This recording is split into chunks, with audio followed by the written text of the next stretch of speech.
Hello and welcome to this special edition of Talk Africa. Now, Africa says goodbye to 2014 with good and bad memories.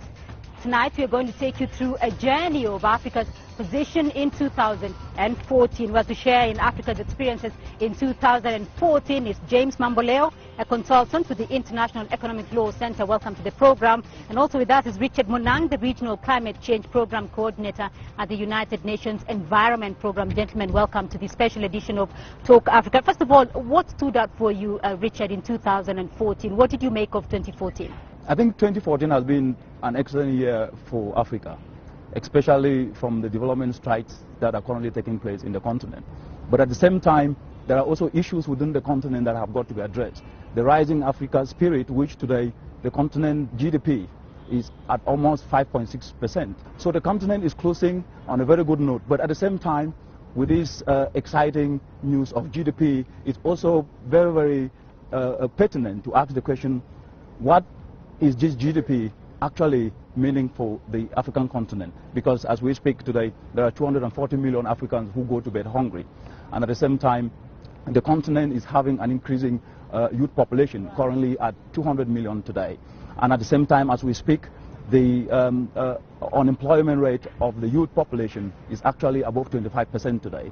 And putting all these things in perspective with the changing climate, which is already having irreversible effects in the continent, then we have to actually look into the future from a progress perspective and also at the same time from the perspective of how we can address what has not been addressed. We'll delve into that in a moment, but what stood out for you, James?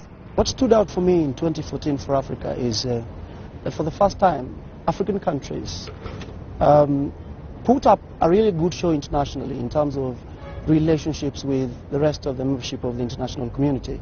We have seen countries coming out more and more saying, hey, this is the part we need to play, and playing that part actually in various discussions across the continent. That's not to say that Africa doesn't have its own challenges. There are very many of them. For instance, it doesn't seem that the key drivers of economic growth in various countries across Africa didn't do well, and so we have not witnessed really the development that we need to see in the masses of the populations of Africa. All right, now let's start with the positive sides, with Africa's victories, growing Chinese investment. We are looking at that, booming economies on average across the continent at 5% steady for the last 5 years or so, and also the triumphs of Africa at the International Criminal Court. Let's take a look. Trade volume between China and Africa has skyrocketed in the past decade, reaching $210 billion in 2013. That figure is 21 times more than the figure of 2000, and it is only growing. In 2013 and 2014, both Chinese President Xi Jinping and Premier Li Keqiang visited countries in the African continent. During his visit to Ethiopia in May this year, the Chinese Premier proposed to bring the bilateral trade volume to $400 billion by 2020, almost doubling the current figure.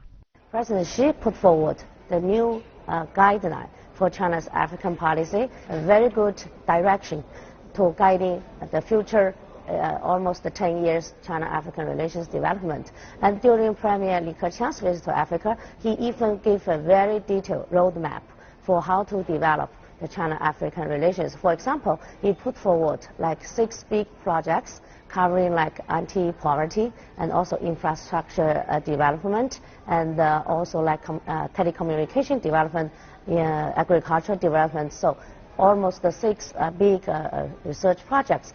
On the other hand, China has also beefed up its efforts to participate in Africa's peace and security issues. In recent years, China has provided support and assistance to the African Union for peacekeeping operations in Mali, Somalia, and other countries. As the largest contributor of personnel to the UN peacekeeping mission, China has deployed over 2,000 peacekeeping police to 8 countries and regions, including Liberia, Haiti, Sudan. Most recently, China has also sent 700 combat troops to South Sudan. In the past decades, our bilateral relations seems to focus more on the economic cooperation or the political, those mutual trust building. I think now China think now this is also our responsible to make our contribution to help Africans to maintain and build on their security and peace. So that's why we see we have sent more like peacekeepers, and now we even send our combat troops to the South Sudan to help to maintain the peace there. On the medical front, China has sent more than 50 teams comprising more than 4,000 professionals to Africa in the past 5 decades to help fight the ongoing Ebola outbreak. 500 Chinese doctors and health experts went to West Africa. China has already provided a lot of assistance. Now the total value, I think, has already surpassed like 100 million US dollar. So apart from those cash providing to those affected Western African countries, we also donate money to the World Health Organization, and also Chinese medical teams has been insisted on their position. As China's involvement in Africa grows deeper and more extensive, focusing on fields other than the traditional sectors such as trade and energy, the next decade is expected to see bilateral ties grow stronger and more diverse. 艾阳 CCTV Beijing.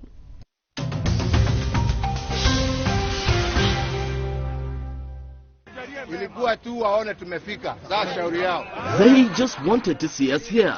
I just want to thank you for your support, love, standing with us here, and even before God, this too shall pass. In spite of sustained accusations that it was a political court targeting African leaders, many ordinary Africans across the continent still gave the International Criminal Court the benefit of doubt, believing that it would deliver justice to the victims of political violence.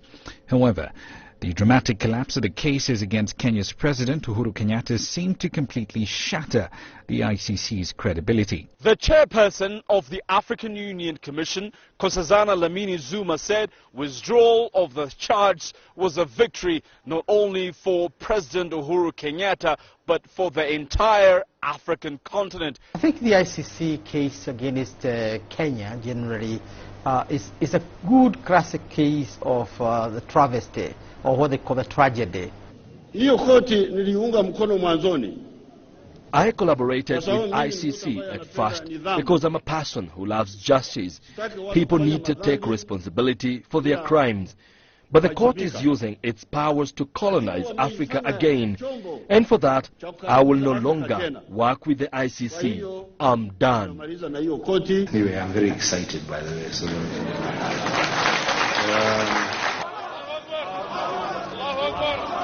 The ICC followed this in short order thereafter when it handed yet another African leader, Sudan's President Hassan Omar al-Bashir, a victory by announcing it had stopped investigations into allegations of war crimes in Darfur. The question at this point is what happens next for the ICC as an institution and its credibility.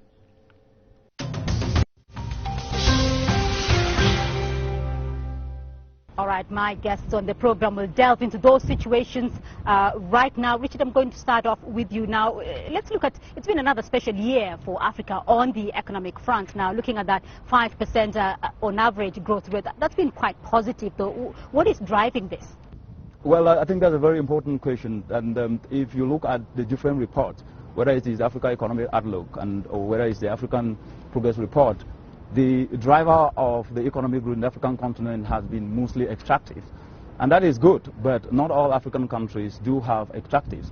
And at the same time, the growth in the African continent today is exceptionally great, but we have 414 million Africans who are still trapped in poverty, higher than the 290 that we had in 1990. So those increase in poverty levels at the same time with economic growth begs us to ask the question, why do we have the two faces of Africa? A phase where you have economic growth stronger in one hand and poverty levels that have hardly shifted. So the main solution to this will be to look at the drivers of the economic growth and at the same time how that can actually trickle down to address the poverty levels that are still quite very high today. All right, Tammy, in your case, though, the internal and external factors, though, that contributed to Africa's impressive showing on the economic front over the last year? Various countries have improved tremendously, especially in the area of trade. You can see a lot of great effort by African governments to try and carry along their populations in the area of trade and so on and so forth. Whereas that is the case, of course, the population in Africa is also really struggling to improve its lot by doing what they have traditionally done, especially in the agriculture sector and so on and so forth. But most importantly, that 5% growth for me must have been driven by a new realization that trade is important, going for various partnerships across the continent and then across the world to forge a new frontier for markets and so on. This, in my view, would be the reason why Africa has grown where it has reached. Are we so starting to see an Africa now that it's playing its role on the global economy, or has it reached that point in history? Africa is asserting itself more and more. The important question to ask is, it is asserting itself in what exactly? And you've seen, politically speaking, countries on the African continent coming together and saying, we're taking this position. For instance, you've seen how they came out in relation to the ICC matter. They are now becoming more and more sensitive to the fact that they need to coalesce together, especially negotiating various trade treaties with partners from across the world. And this is really why we must say, and this is something to look forward to, that Africa is asserting itself more and more. It hasn't gotten there yet, but it is on the right track. Is Africa asserting itself more and more on the global economic front as well as the political front there? I think, yes, Africa is on that trajectory, and that trajectory will continuously increase. But before that happens, there are 4 elements that need to happen. Africa is having the youth bulge. There is rapid urbanization, and at the same time, there are also high inequality. Putting this in perspective and actually trying to look at how can we be able to tap into the youth bulge today, into the growing youth, and ensure that the 10 million youths who are actually getting into the workforce can have jobs. Unleashing that potential of the youth and making sure that they can actually have jobs is one step forward where Africa would definitely assert itself into the international arena when it comes to economics. When you look at the inequality, the growth in Africa, as I said earlier, is excellent, but when you look at whether it trickles down to address the about 400 million impoverished people, that hasn't really happened yet. So looking at how that can be unraveled in terms of making sure that the growth trickles down to address the issues that are actually affecting these people is great. And then the last part is infrastructure. The infrastructure within the continent will actually ensure that there is intra and intertrade between the continent at a time when we have only 12% intertrade between the entire African continent. That is a very low number, and if these things are addressed, then definitely Africa is actually on a high trajectory. But notwithstanding, climate change will actually define whether this growth is sustainable or not. And if climate change is not actually addressed and mainstream into all developmental processes, then that could be a problem. In terms of some of the issues that have been propelling the growth of Africa's economies, now the relationship with China. China's Premier Li Keqiang was in Africa this year, enhancing this China and African ties, and trade with China now at over 200 billion. Where has this relationship been going in the last year? That is an important relationship to watch. But most importantly, as it unfolds, we need to keep asking ourselves the question, the 200 billion trade worth in the last year, what has it been about? Really, we always need to ask the question, are we trading favorably with external markets? So it could be 200 billion worth of trade, but in favor of China. And what we need to address as Africa more and more is the fact that since now China is becoming a big player on the African continent and elsewhere in the world, then it's important for us to gear ourselves to trade appropriately, effectively with China, so that we do not have a lopsided perspective of trade in which China is taking all the cream and Africa is remaining with the burden. Where has that relationship been, though, this year? This relationship has been rising, and for sure it has made a good contribution in the growth that you've seen in the growth of Africa.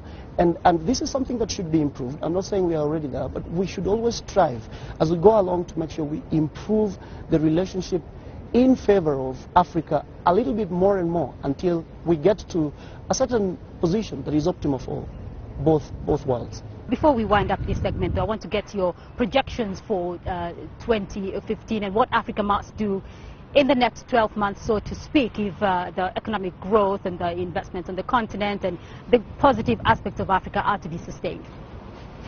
I think that's an excellent question. To sustain this economic growth, the first thing that Africa needs to do is to focus on structural transformation. What that means is every country in Africa and every citizen in the continent should be given the opportunity to benefit from the rising Africa. And what I mean by this is that the continent needs to start looking at what can actually unleash the potential, because potential alone, which is already there, can feed the continent. And if you look at the bigger issue within the African continent today is food insecurity. What is driving this is poverty. And in a continent where you have child stunting, meaning that it's impairing the cognitive ability of the youth that are supposed to be the leaders of tomorrow. So if the continent, through the initiatives which the African Union have already put in place, like the Malabo Declaration to eradicate poverty and ensure that everyone is food insecure by 2025, but trying to implement this and using approaches like working with nature, ensuring that our ecosystems are intact, our soil, our water are intact. And luckily enough, the United Nations have declared 2015 as the year of the soil. And then it begs us to ask the question, and I think the African continent should also ask that question, is it Africa's soil or is it Africa's oil? And if you look at how oil has actually, in so many countries, generated wealth, that wealth in most of these countries, the people are still impoverished as when the first barrel was put in place. So looking at agriculture and unleashing the potential is actually what I think the continent should focus on, as that could actually generate growth that is inclusive to everyone. We're going to leave it there for the moment, Richard, and we will return and discuss with you, James, the question of terrorism and the impact of Ebola on the continent. But Richard Munang, the Regional Climate Change Program Coordinator at the United Nations Environment Program, thank you very much for being on this program. And James Mamboleo, Consultant for the International Economic Law Center, do stay with us. We will return to this discussion in just a moment with more of what happened in Africa in 2014, the question of terrorism and the Ebola crisis. Stay with us. Africa had a disastrous outing at the FIFA World Cup in Brazil, wiping out the optimism and the expectations of millions of fans of the sport on the continent. However, Algeria and Nigeria both restored Africa's pride with their performance. The Ebola outbreak, which devastated 3 West African countries, saw Morocco pull out of hosting the 2015 edition of Africa's premier football extravaganza. However, Equatorial Guinea stepped in to save the day for the African Cup of Nations. Several forecasts show yet another year of optimism and expectations for Africa. But just how prepared are the continent's economies to launch themselves into 2015 and take advantage of the opportunities therein? Is the continent now ready to turn the challenges that it faces into opportunities?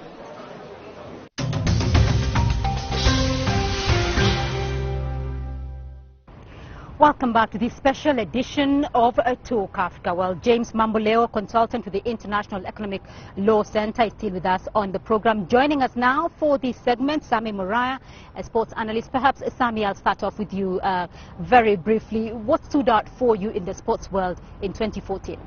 Well, what really stood out for me in 2014, I'd have to start with the World Cup, where everyone saw it as a downer. But if you look at a nation like Algeria went further than everyone else expected. And for the first time in Africa, we had 2 teams going to the round of 16. We would have wanted to see them progress beyond that, but that wasn't possible. But then we can't really just look at the negatives. You also have to look at some of those things that happened.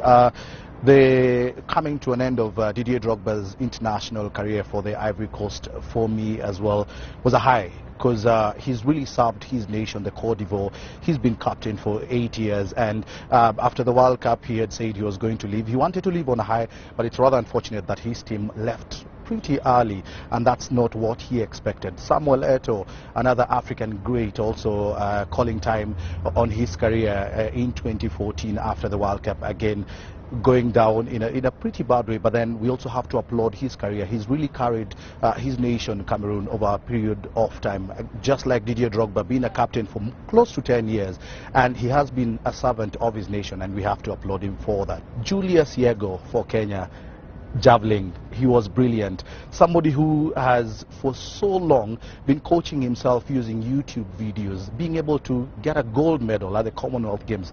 That was a high. That was something that not many people expected. And even for most of us, in fact, I remember that day he was injured when he was out warming up. He got a groin injury, and then he decided, he spoke to his coach, and he consulted his coach, and he was asking, should I throw or should I quit?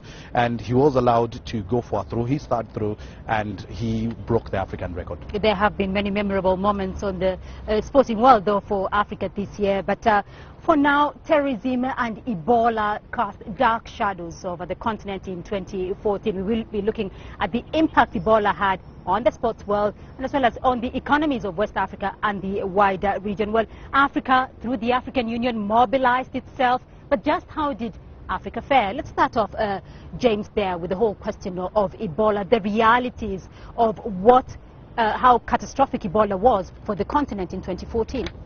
Extremely devastating, and our sympathies, of course, to everyone that has, in one way or the other, suffered because of that outbreak. Ebola touched many people across the African continent, directly and indirectly. Of course, you saw an outpouring of emotion from almost every country in support of those specific countries that were affected. And I think the big question that we need to ask ourselves from there is, are we prepared for such kind of outbreaks of any other kind of disease in the future? And the answer is at the present, no, and we should, as a continent, put more mechanisms in place to deal, of course, with this kind of outbreaks. Of course, Sami, the whole question of Ebola as well and sport, it did have some impact in the sporting world. Well, it did, because this year we had AFCON qualifiers for 2015 that were going on, and it was a real downer when the hosts, Morocco, actually pulled out in the last minute because they were scared of Ebola, because they said that they didn't have enough structures in place to screen everyone that was going in for the championships. And so what that meant was CAF had to come in last minute, look for an alternative, and that's where Equatorial Guinea came in and decided to host it. All right. To you, another question on terrorism. That was another negative downer for Africa in 2014. What's been the impact of that? The impact of terrorism has been extremely huge in most of the African countries which have been affected. We have various attacks in various countries that have happened in the recent past, of course, creating a lot of fear and despondency amongst the population and international travelers. The ultimate result being that a lot of passengers or a lot of people destined for these countries have tried to look for other alternative places to go. Now, this has been a big problem, especially for the tourism sectors of most countries in the continent. It's going to be a dampener on the growth rate that we really so desire. So terrorism is here, but of course, again, it is not going away anytime soon. You've seen several countries now trying to put in place a legal administrative regime for purposes of dealing with it. The question is, will they finally get it right, or will they not? If concerted efforts are made so that consultation is done properly amongst all stakeholders, I believe, even if we may not erase the face of terrorism completely from the continent, we will put it back sufficiently to allow the wheel of development to continue grinding. All right, Sami, Nigeria, Kenya, the Sahel region, they all suffer from terrorism. Your take on that? Well, I'll take a Kenya example, for example, and I'll start with Kenya were playing in the Confederation of African Rugby qualifiers to go into the 2015 Rugby World Cup. And one of the nations they lined up a game against as one of the friendlies was against Portugal.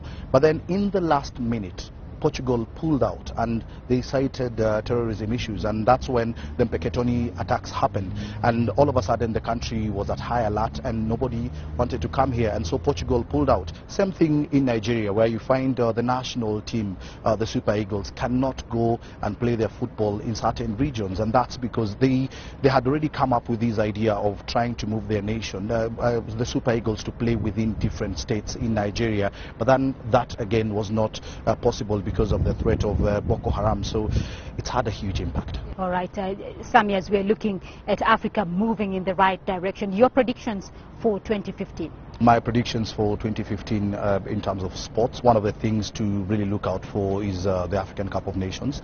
That's in 2015 because it's one that most people will say Equatorial Guinea will have tried to put together in a rush because they had less than 6 months to be able to put everything together. But then if we are to look at the larger picture, which is the showcase of football, it's going to be a huge thing for Africa, and some African nations that have actually not been playing at the AFCON before that are coming in now, and some nations that most people had underrated have been out. Like a very good example will be South Africa. South Africa were on a decline in African football, and not just African but on the global stage, because at one point they were a power in African soccer, but then that was between 1996 to the year 2000. But then after that their golden generation left, and then they were on a decline, and they decided to go back to basics. And right now they have a very, very young team, and a team that didn't lose any match at all in qualification, and one team that most people need to look out for. So for me, in terms of looking at the year 2015, AFCON is one of the things that we need to look out for. All right, James? My perspectives for 2015 for Africa, let Africa go out and look for mutual partnerships that really make sense for them. Just like most of the rest of the world, Africa should start looking at itself from inside and asking, what really do we want and what really don't we want? And then, of course, focus on Africa's interest.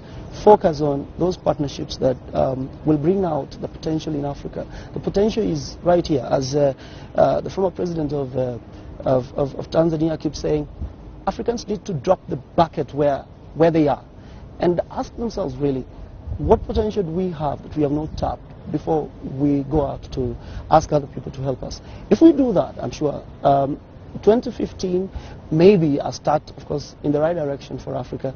And going forward, I think Africa is rising and it has great potential. All right, James Mamboleo and Sami Muraya, gentlemen, thank you very much for being on this special edition of Talk Africa. Well, it has been a momentous journey, it has been a momentous year, 2014 for Africa there, and Africa is looking forward to more prosperity in 2015. CCTV Africa will be there to take you through that journey in 2015. For now, Happy New Year and goodbye.